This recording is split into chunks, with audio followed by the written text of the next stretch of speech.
Great to have you with us for another show that focuses on matters Africa. Now this week we look into the China-Africa relationship, but we take a different perspective and examine the role of the private sector. We get your views on the issues as well, and we have Africa's top 10. You're watching the Africa Leadership Dialogues. I'm Julie Gishuru.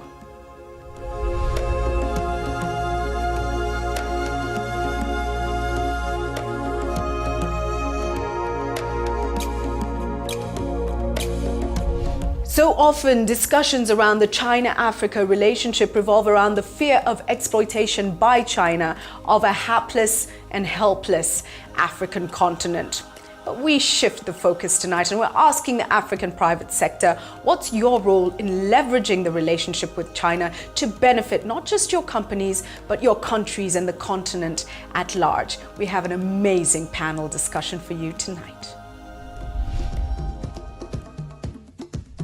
Lucy Corkin works with the Mining and Resources Credit Team, Rand Merchant Bank, South Africa. She is also a research associate of the Africa-Asia Centre at School of African and Asian Studies, SOAS, University of London, and the 2008 recipient of the First National Bank Laurie de Pinaar Award for the International Postgraduate Study. In 2011, she completed her PhD at SOAS, University of London, on Chinese public infrastructure financing in Angola, which was published as Uncovering African Agency.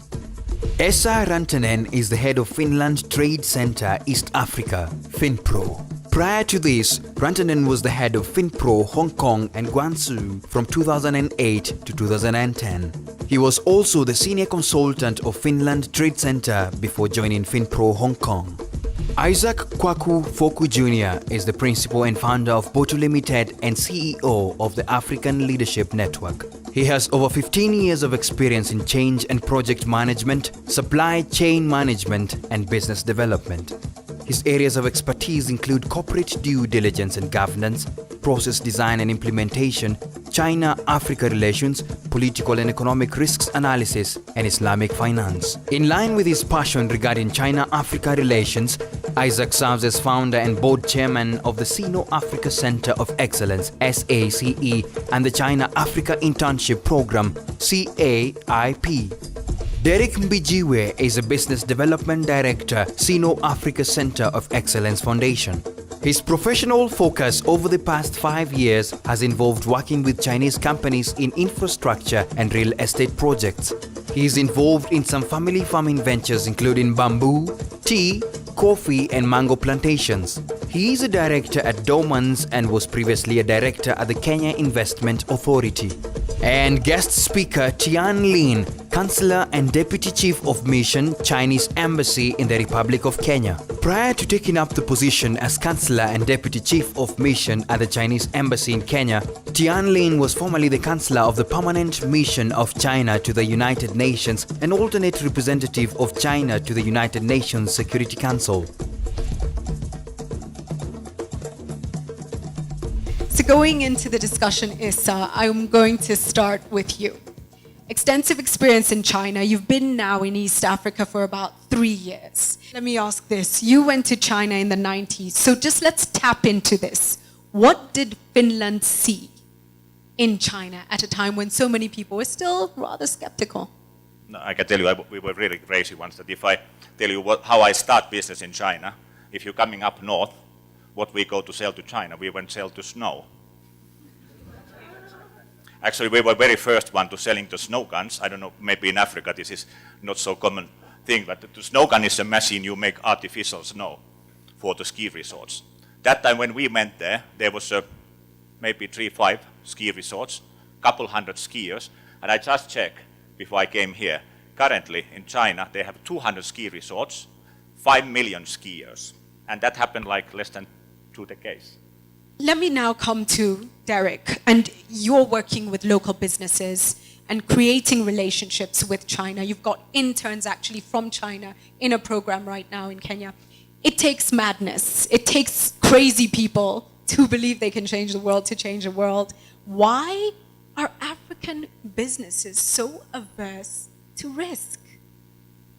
the African businesses are not adverse. I think where it's lacking is the information or the confidence to be able to venture into those countries.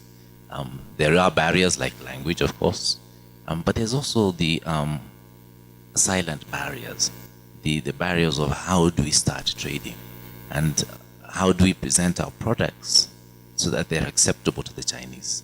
So our challenge is, what are we going to do as African businesses to interpret or to identify how we can now market ourselves better? Moving away from the elementary argument, we don't want to talk China is exploiting Africa. We're sitting here, we have no stake at the table. Let's then examine this further. There are some barriers.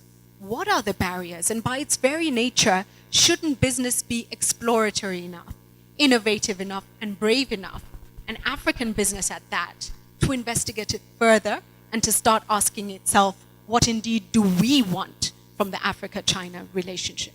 I think any nation state is going to set up some barriers to trade because they have to protect the local industry, what have you. But I think it is up to African businesses and it is up to African entrepreneurs to push beyond those boundaries. And I think you've seen some examples of that. South Africa offers some examples of that. Nigeria offers some examples of that. If you look at the relationship between ICBC and Standard Bank, ICBC is arguably the largest bank in the world. And ICB is a relationship with Standard Bank, which is an African bank. Right? So if you looked at the relationship before the JV happened or what have you, you would have said there is no way ICBC will buy a stake into Standard Bank because Standard Bank is too small, what have you. Same thing with United Bank of Africa and Nigeria. Again, an African institution that, in Nigeria of all places, and people say, oh, Nigeria regulations and corruption, what have you. But they took the leap of faith and actually signed an agreement to them. You have the state of Discovery Health in South Africa as well. So there are African entrepreneurs and African businesses that are trying to push beyond those barriers. And the question is knowing the play of the lay of the land, understanding where the opportunities exist. Someone was telling me the other day that they work with their local South African winery that actually exports wine to China. Why? Because Chinese consumers have aspirational needs, and Chinese consumers now want wine. We're having this conversation earlier where China now is one of the most luxurious wine markets in the world. African wine is exotic. Kenya tea, Kenya coffee. Can you imagine having a chain of hotels in Kenya that serve African tea? That's an opportunity. And so the barriers are there, yes, but it's about pushing those boundaries and also understanding the marketplace enough to actually execute on some of those opportunities. The question then is, how do we respond and leverage our position as African businesses? If you were heading a team of private sector players, what would you be advising them in terms of practical steps? 1, 2, 3, do this. I think one of the most important things is understanding, and I mentioned it earlier, is what can you offer? What is it that you want to offer? And the second one also speaks again to perception, and Derek was also speaking about it. It's how do we package this? You need to understand who it is that you are offering it to in order to understand how best to present it. And I think this is one of the key issues in terms of a barrier between Chinese and African entrepreneurs is we don't necessarily understand each other enough in order to market ourselves in a way that essentially gets rid of any kind of hang-ups we might have about the brand of made in China when you're sitting in an African country, and gets rid of any of the hang-ups that a buyer in China might have of an African trader coming with a product from Africa saying, this is some of the best coffee in the world, I want you to try it. Because there are too many misconceptions, and I think this kind of marketing, and a lot of people say, no, but that's kind of the soft stuff, that's not really important, we want the nuts and bolts, we want the business plan. If you get, and we've spoken about this as well, if you get the relations right, and if you get those perceptions right, first impression is just as important in business as it is in dating. And you need that first impression right, and then you take the relationship forward. And I think there isn't enough money, time, and effort being spent on breaking down those mutual misperceptions that we have. That brings me to you, Isa, and talk me through, please. When you at the Finland Trade Center are planning and deciding we're going into this region, how do you strategize? How do you formulate your plans? And what advice do you have for private sector in terms of how they can better strategize to address the China-Africa relationship? I'm very lucky. I have a privilege to see the Chinese success story last 15 years. And I'm now seeing another one here in East Africa, what is happening here. Because a lot of things, what happened China 10, 15 years back, is happening exactly the same way here in Africa. And that's our strategy, because we saw that in China, and now I can see that in what is happening in Africa, it's going to be a similar success story what China was. I think all the entrepreneurs, when you see the place, you see your own opportunities, what they are. The seeing is believing. And it's being myself, 10 years Lao Wei in China, and now 3 years Musungu in Kenya. I know that these places looks pretty much different when you are here than if you look that far away and you're reading newspapers or watching TV. Derek, what is your vision? You've started this institution. 10 years down the line, what do you see? It's very important to create a dialogue or to create a relationship first. By having a linkage where people start to understand each other, then the business opportunities start to become evident, self-evident. Some interns have come and they said, oh, my uncle is doing this. Can we do this? Another person that says, we're interested in flowers because they have their special Valentines, which is different from the Valentine's Day, which is in Europe, which is our largest period when we sell flowers from Kenya. And then when you look at the market, you find that all the flowers are coming from Colombia, and yet Kenya is the largest flower exporter into Europe. So there's an opportunity here. Kenya is the largest exporter of tea in the world, and yet we don't sell tea to China. And there's no difference between the Chinese green tea and our black tea. It's only the processing. It's exactly the same tea. But we go through a slightly different process, so ours becomes a black tea. So there's a lot of opportunities that we need to start the dialogue. Then we identify, just like there's no shortcut. What's fascinating is the fact that small traders are actually penetrating that market. So Isaac, what are the steps forward? What would you like to see being done, especially by the big players in terms of transforming economic situations in our countries and leveraging our relationship? Ultimately, it comes down to why you're in business, right? So from a large conglomerate to an SME to a microfinance, a micro institution, whatever, you're all doing the same thing. You're trying to create economic value, and you're trying to create employment, you're trying to create jobs. I believe that our large institutions, to your point, have a responsibility to our citizens to create more jobs. So if you can create 1,000 jobs, create 5,000. Part of how you do that is you expand out. So if you're a Kenyan conglomerate and you are quite happy in East Africa, that's fine. But there's a large market base of 1.5 billion people who are screaming for you to come and penetrate the market. And as Lucy said, once you define what you want and once you define what you need, it becomes very clear on what the opportunities are. I mean, Derek just went through a litany of list of, again, the tea and the coffee and the flowers and everything else. And it's not a small joke. Now, imagine if you go to a place like Beijing, which is, again, one of the largest cities in the world, and you look at taxi cabs, that's an example. Imagine a couple of 100,000 or a couple of, 500,000-600,000 taxi cabs run around all day, and the revenue stream that comes out of it. Once you understand the marketplace and once you go in as a large company, I think it's almost even a little easier than the traders that you're talking about go to Guangzhou. When they go to Guangzhou half the time, they don't quite know what they're doing. You have to find a local intermediary, you have to find people. As a conglomerate, you have resources, you have a research facility, you have the tools that allows you to do the proper due diligence before you go into the marketplace. So if Kenyan companies can expand to Uganda, I don't see why we can expand to Shenzhen or we can expand to Tianjin. And the question is, why should we? Why shouldn't you? It's part of your mandate. You create value for your shareholders. That's your job. And you need new markets, right? You need new markets. You want to go into Nigeria, that's wonderful. Go to South Africa, that's wonderful. But again, the biggest dragon, forgive my euphemism, the biggest dragon in the room is China. And like I said earlier, China's economic prosperity and Africa's economic prosperity is quite tied. Again, I go back to what I said before, 5% of Chinese FDI into Africa, and the impact of that 5% on the ground in Africa, everyone sees it. We all brag about the Tika Highway. We all brag about, if you go to Sudan, the bridges that have been built. You talked about Angola, Lucy did. In Ghana, they just built a hydro dam. In Nigeria, a recent biscuit factory that hadn't worked in 40 years was just rebuilt. And we're hiring over 20,000 Africans doing that in Nigeria now. That's opportunity, and that's why they should do it. Stay with the Africa Leadership Dialogues.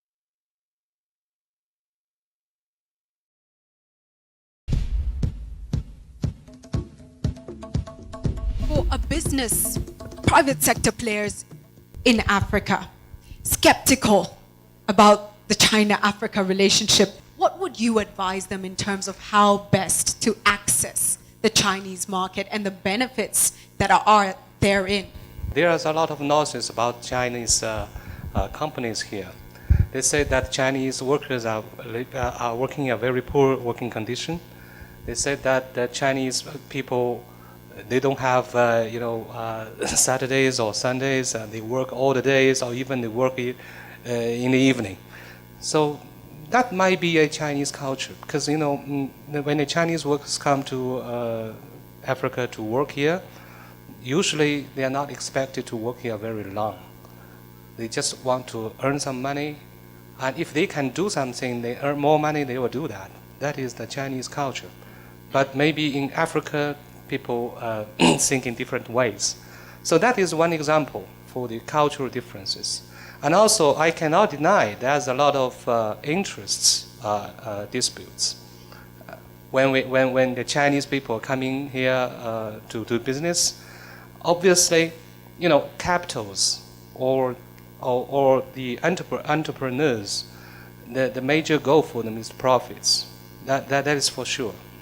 And if they are pursuing profits, sometimes they will neglect a kind of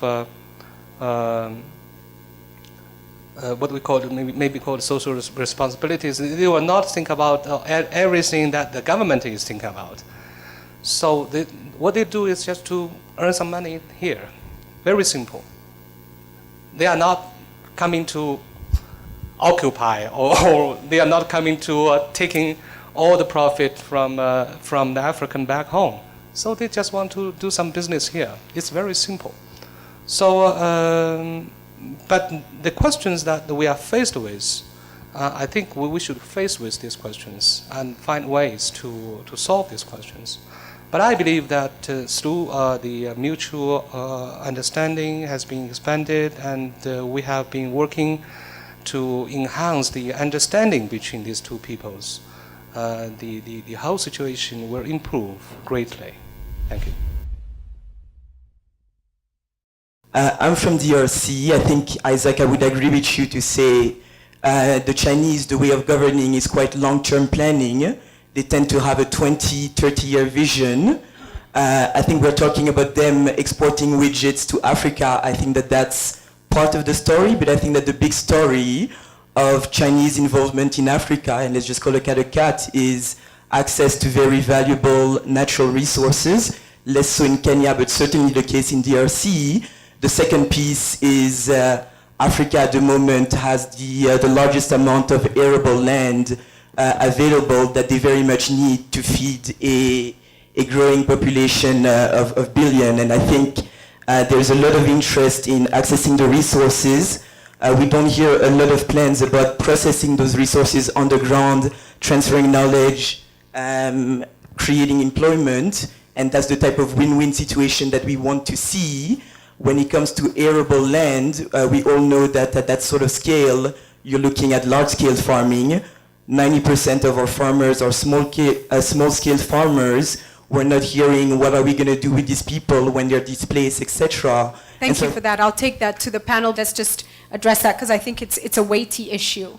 So adding value, which is a huge problem for the continent for the past few decades, transferring the knowledge, ensuring that the people in a nation will benefit from the negotiations, from the contracts that are signed, from the government-to-government deals. I do know there is good news in the sense that we have organizations like the Africa Development Bank now that have wings that advise governments to ensure that the countries themselves are benefiting significantly from these deals. But let me start with you, Isaac, and go round through everyone.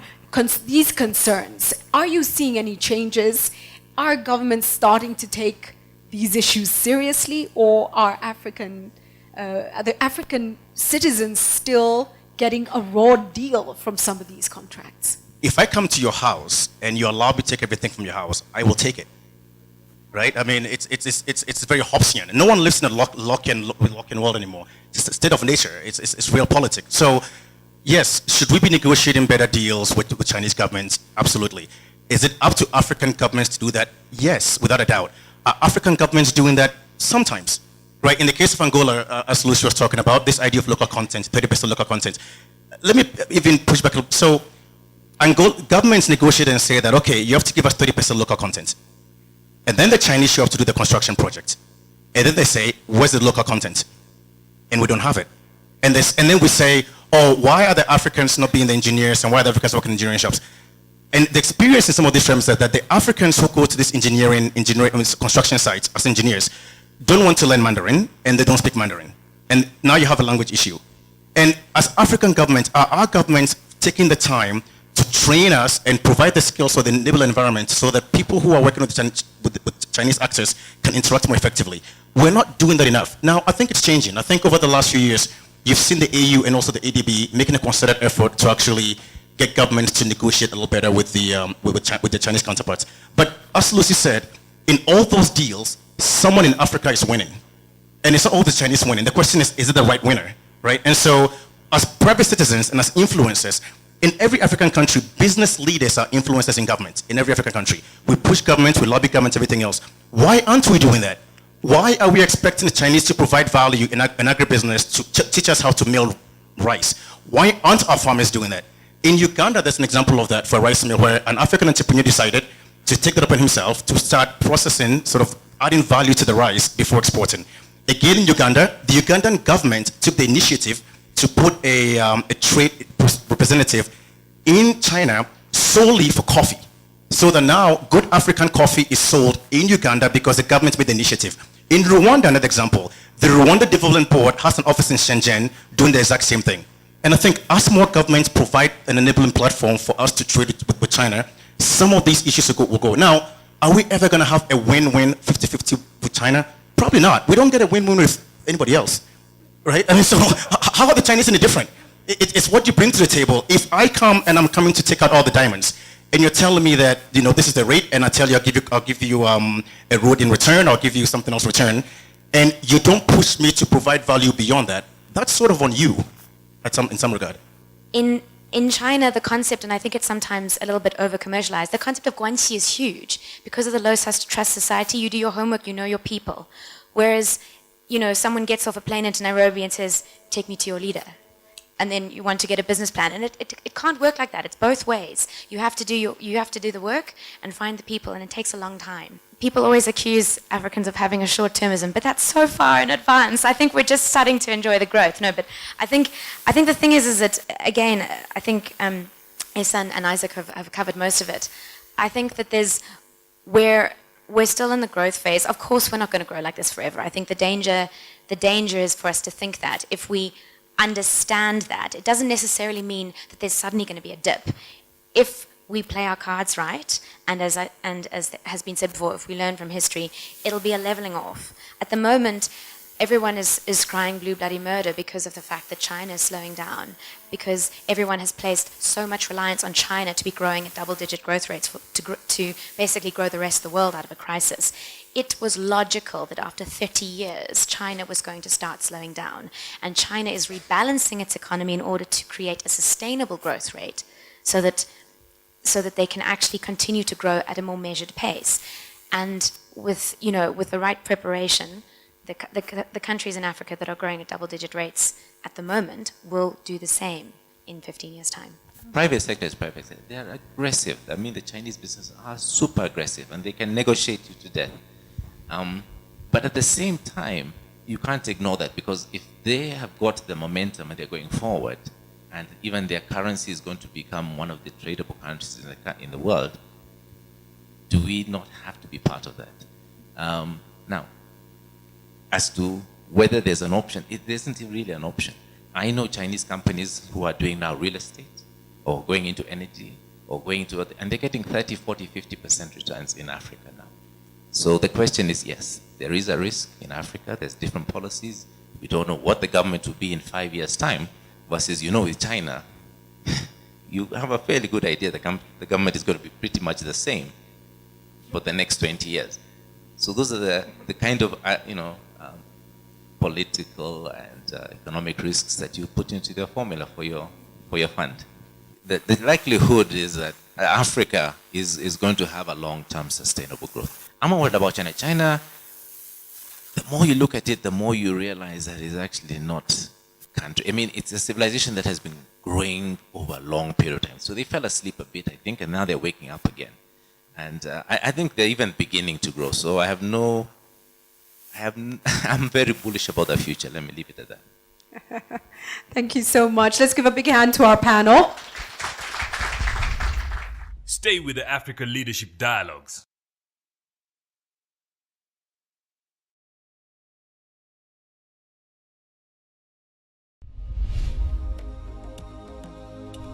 Well, you've heard from our panel, but what are your views on the issues? Let's take a look. This week, we asked, how can African public and private sectors best leverage the relationship with China for the benefit of Africa? Rachel Monyancho says, Africa needs to wean itself from aid dependence and work towards self-reliance. China provides an alternative to restrictive Western aid. Public-private sector partnership should work with China towards increasing direct foreign investment to grow the local economy. Felix Kibut-Chirchir says, the two should form public-private sector partnerships agreements. The public sector should focus itself in strategic infrastructure to be competitive globally in order to attract foreign investment in different sectors of its economy. Hi, my name is Vincent Alata, and I'm watching African Leadership Dialogues. Now, African public and private sectors can best leverage the relationship between Africa and China for the benefit of Africa through ensuring there's policies that guide the relationship between our trade and China so that there is a balanced trade, not that China flood our markets with their products and yet they don't consume any of our products. Also, we should ensure there is technological and expertise exchange in that our public institutions should cooperate with China so that they offer the engineering solutions so that even if the Chinese build our roads, we ensure that there are local people who learn and remain with the technical expertise. To join our conversation, go to our G+ page, Africa Leadership Dialogues, on Facebook, Africa Leadership Dialogues, on Twitter, @AfricaLD, and on WhatsApp, send your video comments to +254 715 816 033.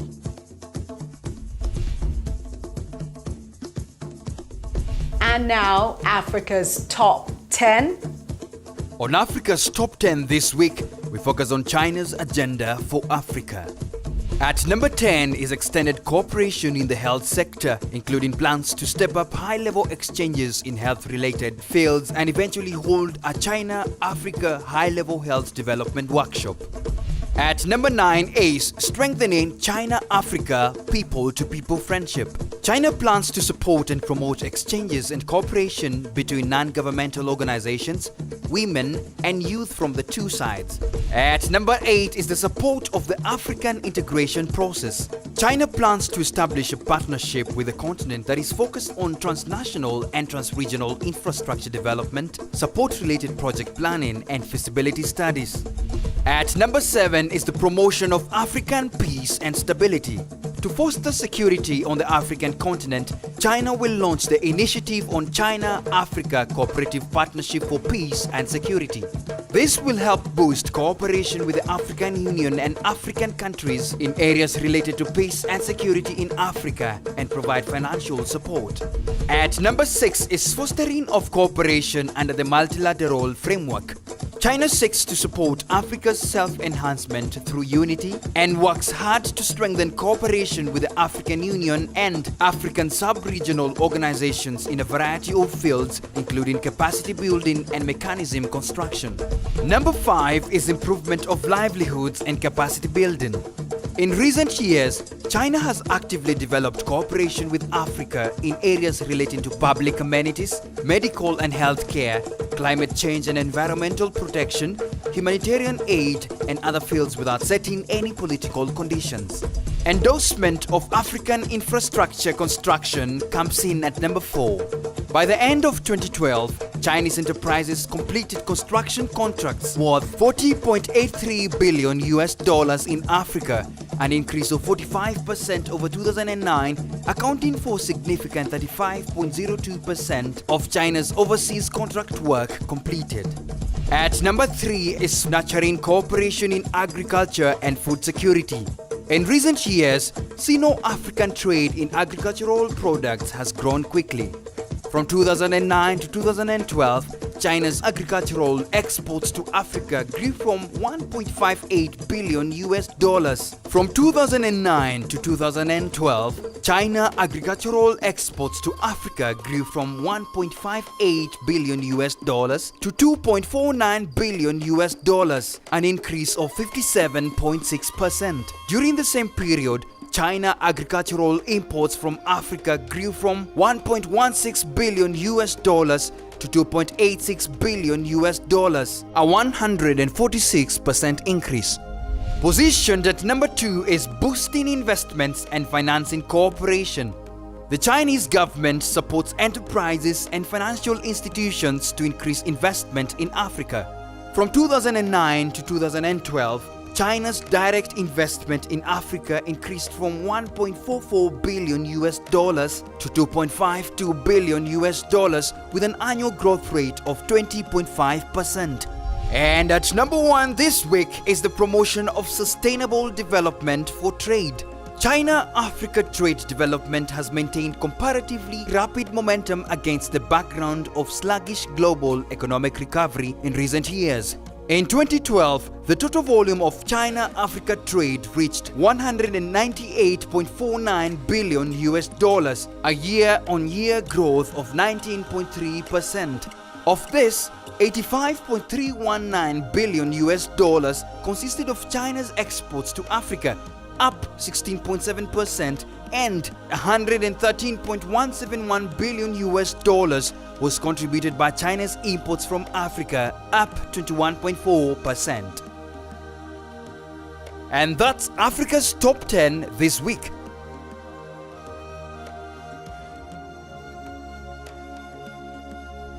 We close the show this week with a quote from former South African President Thabo Mbeki.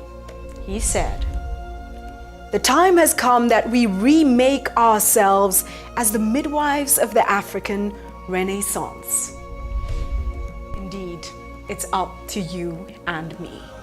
That's it from us this week. Blessings to you and blessings to Africa. I'll see you again next week.